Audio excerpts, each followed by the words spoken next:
አሊፍ ለም ሚም በታ ምናምን እየተባባሉ ቁርአኑ ምንም ቀላል ነውና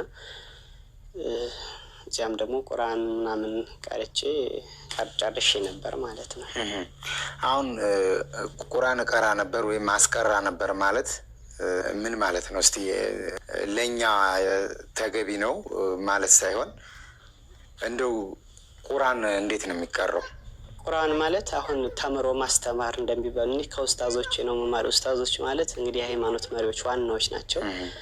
ከዚያ ደግሞ ገና የሚመጡትን ደግሞ ገና አሊፍ ፊደላቶችን እንኳን ራሱ የማያውቁ ስላሉ እነሱ ደግሞ አሊፍ እንዴት ናት፣ ባ እንዴት ናት፣ ታስ ጂም ሶድ ዶል የሚባሉ ፊደሎች አሉና ጧ የሚባሉ ብዙ ፊደላቶች አሉ። እነሱን ለሌሎቹ አስተምራለሁ። ከዚያ ደግሞ ሲናበቡ ደግሞ 2 ሲሆኑ 3 ሲሆኑ እንዴት እንደሚነበቡ ሁሉ ለተናናሾችን ያስተምራለሁ። እኔም ከኡስታዞች እማራለሁ ማለት ነውና እዚያ አሁን እኔ ድሮ መርሃባ እንግዲህ ሌላውን ድራማ ደግሞ ሁለተኛ ድራማ አይታችኋል። ይሄ ደግሞ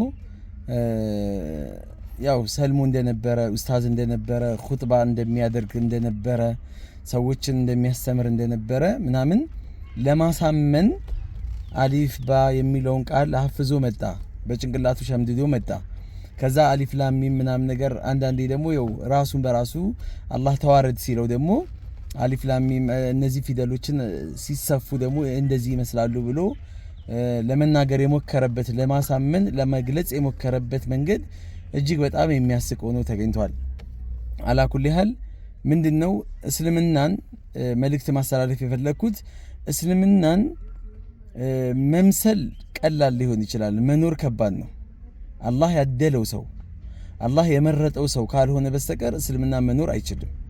ነበርኩኝ ኖረህ እንኳን ከዛ በኋላ ክደህ ወደ ሌላ ሃይማኖት ብትሄድ ነፍስህን እንጂ ማንንም አትጎዳም። ማንንም የእውነት ሆነህ እንኳን ቢሆን ማለት ነው። ግን ያልሆናችሁትን በዚህ አይነት መልኩ ሰዎችን እስልምና እንዲጠሉ ለማድረግ የምትሞክሩበት መንገድ ሁልጊዜ እያስመሰላችሁ፣ ሁልጊዜ ድራማ እየሰራችሁ፣ ሁልጊዜ ሌላ መልክ ይዛችሁ እየመጣችሁ እስልምና እንደሆነ ወላሂ ምንም ነገር አታደርጉትም።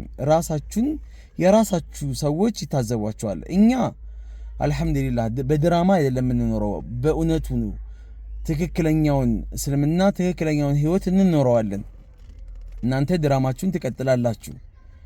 እኛ ጋር ማስመሰል የለም፣ ውሸት የለም። የማንኖረውን ነገር የማናደርገውን ነገር አንናገርም፣ አናምንበትም። ያመንበት እስልምና ህይወት ነው ለኛ። እኛ ዛሬ ሳናምንበት መጽሐፍ ቅዱሳችሁን እኮ ከናንተ የተሻለ እናነበዋለን፣ ማስረጃ አድርገን እናቀርበዋለን።